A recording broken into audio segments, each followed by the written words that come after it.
धाकड़ खबर, बेखौफजुबां, बेबाक अंदाज। धाकड़ खबर के न्यूज रूम से मैं आपके साथ हूं अकरम रईस खान। गणतंत्र दिवस के मौके पर यानी कि रिपब्लिक डे के अवसर पर दिल्ली में जो कल कुछ हुआ, उसके बाद मीडिया जिस तरीके की रिपोर्टिंग कर रहा है और एक तरफा तमाम चीजों को दिखा और बता रहा है और एक ऐसे परिवार का दर्द भी आपके सामने नहीं रख रहा है जिसने अपने नौजवान को खो दिया है। लेकिन धाकड़ खबर बहुत जिम्मेदारी के साथ उस खबर से आपको रूबरू कराने जा रहा है जो उत्तर प्रदेश के रामपुर से आ रही है। रामपुर में गांव है डिब्बा, इस गांव का नाम डिब्बा है और यहाँ का रहने वाला वो नौजवान था नवरीत सिंह, उसका नाम था। उम्र महज 24 साल थी। कल आपने वो तस्वीरें देखी होंगी, दिल्ली के आईटीओ पर उसकी मौत हो गई। परिवार के लोग आज भी कह रहे हैं कि हमारे बच्चे की गोली लगने से मौत हुई है और एक्सरे के अंदर आया कि गोली यहाँ से लगी और ऐसे सर से पार होते हुए चली गई। लेकिन वहाँ के जो डीएम है रामपुर के, अंजनी कुमार, वो साफ कह रहे हैं अभी, हालांकि उन्होंने अभी कोई बाइट ऑन कैमरा नहीं दी है, लेकिन वहाँ के पत्रकारों से और साथियों से हमारी जो बात हुई है उसके मुताबिक वो बता रहे हैं कि ना साहब हेड इंजरी है, यानी कि सिर में चोट लगने से नवरीत की मौत हो गई। आप तस्वीरों में देख सकते हैं कि जब नवरीत की डेड बॉडी गाँव में पहुँचती है तो किस तरीके से पूरे परिवार में मातम पसर जाता है और लोग कैसे नवरीत की अंतिम विदाई दे रहे हैं और उनके शव को लेके जा रहे हैं। और सोचिएगा उस पल को जो कहा जाता है कि दुनिया में सबसे बड़ा बोझ ही वो होता है, बूढ़े माँ बाप के कंधे पर जवान बच्चे का जनाजा जाना, जवान बच्चे की अर्थी जाना। आप थोड़ा तस्वीरों में देखिए कि लोग ले जा रहे हैं और कैसे सतनाम वाहेगुरु कर रहे हैं।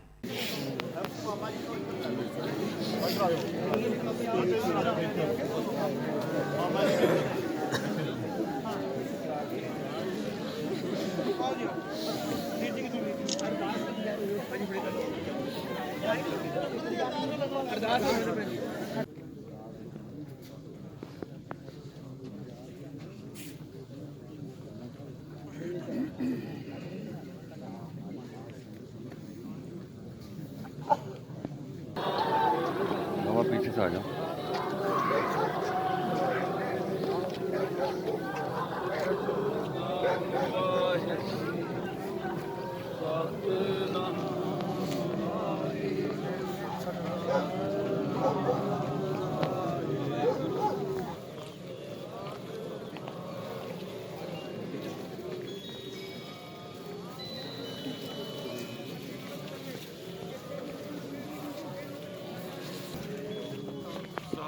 सतनाम वाहेगुरु, सतनाम वाहेगुरु, सतनाम वाहेगुरु, और पीछे लो। सतनाम वाहेगुरु,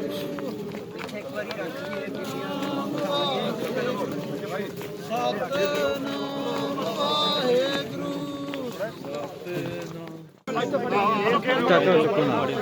तुक्को तुक्को पढ़ो। राम ना राम ना राम ना राम ना अब फाड़ लो, गां कर लो, गां कर लो। पहले बने ना अगले बने फोटो दो तुक्को चका है। ठीक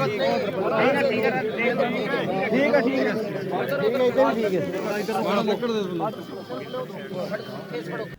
पत्रकारों ने उनके दादा से बात की, जो उनके दादा ने बताया वो आप सुन के सिहर जाएंगे। ये मोर्चे पर थे राजस्थान में और इनका जो पोता है नवरीत सिंह, वो मोर्चे पे था दिल्ली में। पिछले 4 दिन से वो आंदोलन में जुटा हुआ था। नवरीत सिंह के बारे में बताया जा रहा है कि अभी हाल फिलहाल में ही उनकी शादी हुई है और वो अपनी पत्नी के साथ ऑस्ट्रेलिया गए हुए थे क्योंकि उनकी पत्नी वहाँ पे पढ़ाई कर रही है। एक आइल्स करके एक एग्ज़ाम होता है जब आप किसी देश में जाते हैं, क्योंकि बाहर की ज़बान जो है वो अंग्रेज़ी है, आपको पता ही है, तो वह आपको अंग्रेज़ी बोलना कितना आता है, समझ कितना आता है, पढ़ कितना पाते हैं, इस तरीके का एक एग्ज़ाम होता है, उसको आइल्स एग्ज़ाम कहा जाता है। वो परीक्षा आपको पास करनी होती है, उसी के बाद आप वहाँ रह पाते हैं। वैसे तो वीज़ा मिल जाएगा, आप चले जाएंगे, लेकिन परमानेंट अगर आप वहाँ रहना चाहते हैं तो वहाँ पर आपको वो एग्ज़ाम पास करना होता है। बताया जा रहा है कि नवरीत सिंह वो एग्ज़ाम पास नहीं कर पाए थे, जिस कारण वो अभी हाल फिलहाल में वापिस आ गए थे। पत्रकारों ने ये तक पूछा कि आप लाल किले वाली घटना के बारे में क्या कहना चाहते हैं और अब आपको क्या लग रहा है कि ये आंदोलन किस ओर बढ़ेगा।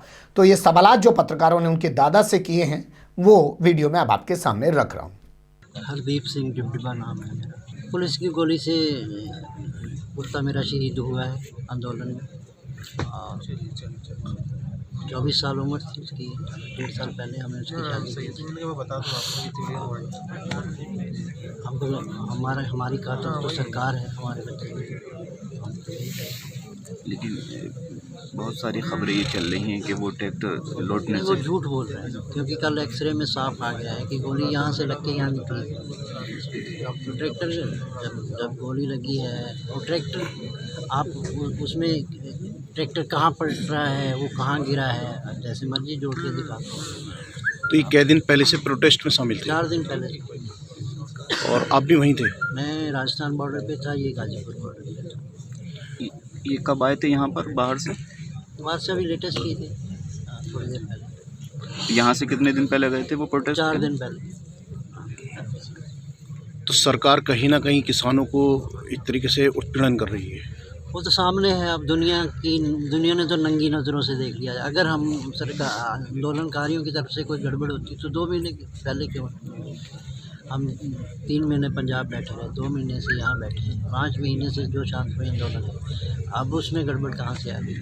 लाल तो बार बार कह रहे थे कि सरकार की एजेंसियाँ करवाएंगी, वो हमारे पास सबूत भी हैं। सरकार की बीजेपी के लेटर हेड पे चिट्ठी है जो सर्कुलेट हुई है बीजेपी के कार्यकर्ताओं के लिए, आरएसएस के कार्यकर्ताओं के लिए, उसका कोई जवाब नहीं। हमने बार बार सरकार को नंगा किया लेकिन सरकार ने कभी जवाब नहीं दिया। और हम मान के चल रहे थे कि सरकार इस आंदोलन को खराब कराने के लिए किसी हद तक भी जाएगी, वो चली गई। लाल किले की घटना के बारे में क्या कहेंगे आप? वो तो इनकी प्लांटेड थे लोग, आप तो वीडियो में आप देख लेंगे साफ। अगर वो कोई आदमी लाल किले की मंडेर पे चढ़ रहा है और नीचे पुलिस बैठी है और वो कोई कार्रवाई नहीं कर रही तो उसको हम क्या कहेंगे? तो क्या इस आंदोलन पे इनसे फर्क पड़ेगा? मेरे ख्याल से ये देश का आखिरी आंदोलन है, फ़र्क पड़ना नहीं चाहिए। अगर हमने ये लड़ाई जीतनी है तो फिर हमें इतनी जल्दी दिल छोड़ना नहीं चाहिए, लड़ेंगे हम। देख लिया, सुन लिया, इस उम्र में पोता खोने के बाद भी इनकी टोन को सुनिएगा, इनकी आवाज़ को सुनिएगा और इनके जज्बात को सुनिएगा। अभी भी ये झुकने को तैयार नहीं है। सलाम है ऐसे जज्बे को। मैं फिर कह रहा हूँ, दुनिया का सबसे बड़ा बोझ उठाने के बाद भी उन कंधों में, उस आवाज़ में इतनी ताकत है कि वो अभी भी कह रहे हैं कि ये आंदोलन जो है बहुत बड़ा आंदोलन है और ये ऐसे ख़त्म नहीं हो पाएगा। इस सरकार को ये कानून वापस लेने पड़ेंगे और ये साफ बता रहे हैं कि किस तरीके से पहले से ही हमें चीज़ें पता चल रही थी और हम लोग लगातार सरकार को नंगा कर रहे थे, लेकिन सरकार अपनी बेशर्मी पे उतारू थी। वो कोई चीज़ें मानने को तैयार नहीं थी। आरएसएस और बीजेपी का भी वो जिक्र कर रहे हैं कि उनके लेटर हेड पर हंगामा करने और बवाल करने, तमाम चीज़ों की खबरें वायरल हो रही थी। ये कोशिश थी, मुझे लगा कि आपको छोटी सी इस खबर से रूबरू कराया जाए। लाइक करने को तो कह नहीं सकते हैं ऐसी खबर को, लेकिन कमेंट्स के रूप में अपनी राय ज़रूर दीजिएगा। ज़्यादा से ज़्यादा शेयर कर सकते हैं। फिर ऐसे ही किसी सुलगते हुए उलझते मुद्दे लेकर मैं आपके सामने हूँगा हाजिर। फिलहाल अभी मुझे दें इजाज़त।